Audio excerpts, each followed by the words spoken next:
Hi guys, I'm back finally. It's been a while since I've done a video, but I have a few minutes spare, and I've picked up some more things. I've really cut back on the amount that I've been buying this year, mainly because I have a backlog of stuff that I need to get through. I bought another dozen or so storage boxes a week or two ago, and have managed to get a lot of the spare room kind of organised a bit more, and a lot of my kind of excess records stored somewhere until I can sort them out and sell a lot of them on. So they're nearly in their new home, but not quite. But yeah, stay tuned, because hopefully soon something will be happening with those. But anyway, on to the new things I've bought. First up is this 7-inch by the Grateful Dead of Uncle John's band. It's one of their kind of classic tracks. A cool kind of orange Warner's label. I just saw that, so grabbed it. I don't really buy many 7-inches, but that was going really cheap, so I had to snag it. This is one that I found on a dig ages ago. This sort of mean it was kind of in my to deal with pile, and I pulled it out. This is the Shangaans with jungle drums. They were kind of South African it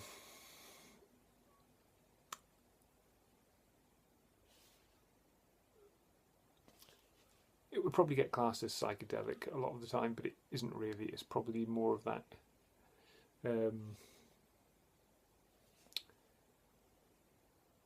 not exploitation, what do you want to call it? What's the word I'm looking for now? It's kind of a bit surfy at times. Has lots of kind of African, some traditional African songs on this actually, which must be quite something for a South African band which is made up of entirely white guys that were performing in South Africa during the middle of apartheid. But yeah, exotica, that's the word I'm looking for. Kind of exotica. It's kind of a bit cheesy at times, a bit surfy, but good. It's worth a listen. Good thing about this is though, it's one of these Studio 2 stereos, but it's a Columbia pressing, which I hadn't really seen before. You see EMI ones quite a lot, but it's got a very cool label. So that was quite a cool pickup. Didn't really cost me anything.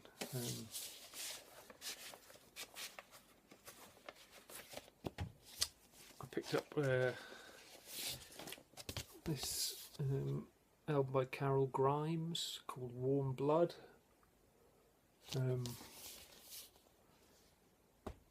She kind of sounds like a... If you imagine if Janis Joplin had made it further into the 70s, this is possibly what she'd have ended up sounding like.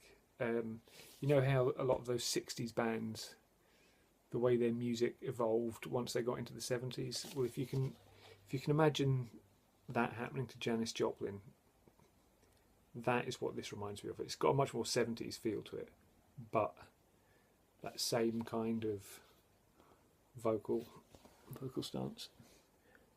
She's a bit of a looker as well, certainly better looking than Janis Joplin.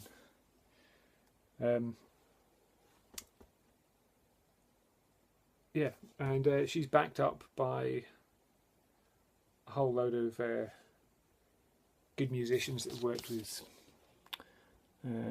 Bob Dylan and various other people. Can't remember who else.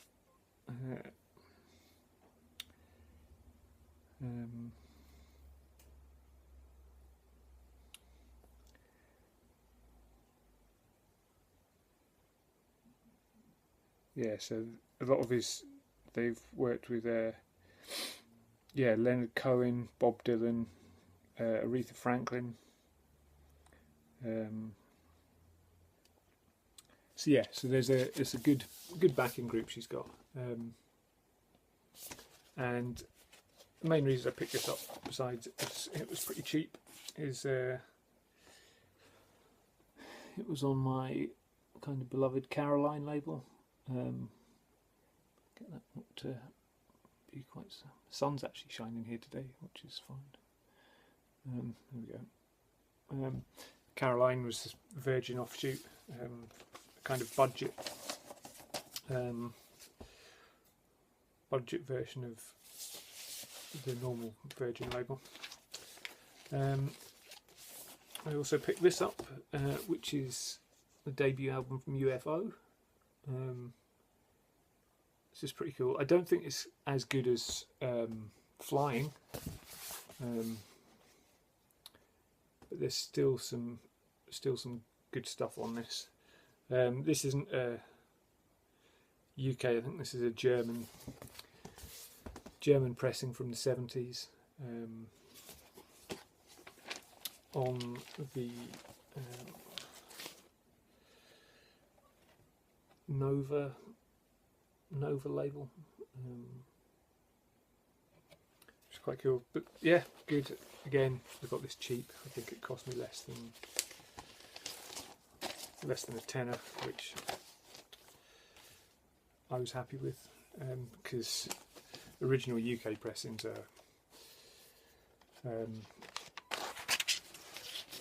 much more expensive than that. So.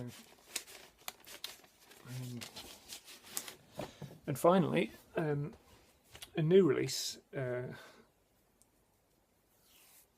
which I've been waiting for a little while, which is kind of blown me away a bit,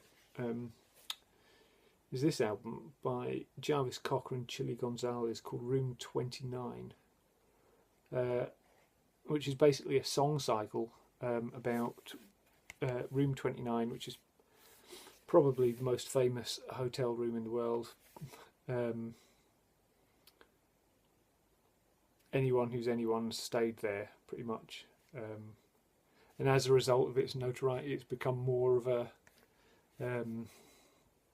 thing. And anyway, Jarvis Cocker stayed there, and I think he was dumped by his girlfriend of the time.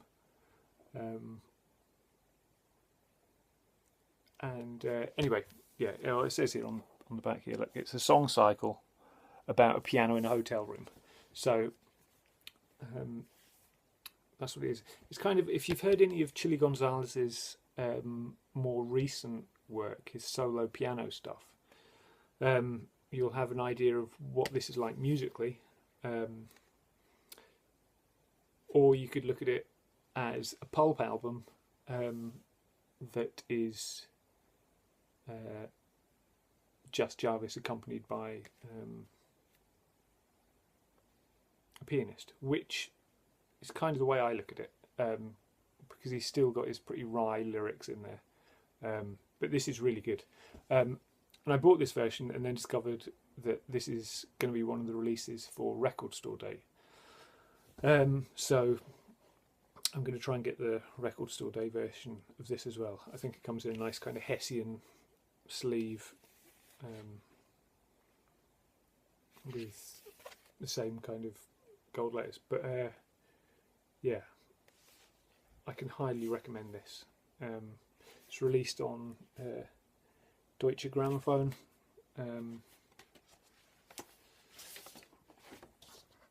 And there's the two of them there. Yeah. So I think Julie Gonzales had written the music initially, and then Jarvis Cocker came up with the idea of for the album, and then put lyrics to the music. I think is the way they did it.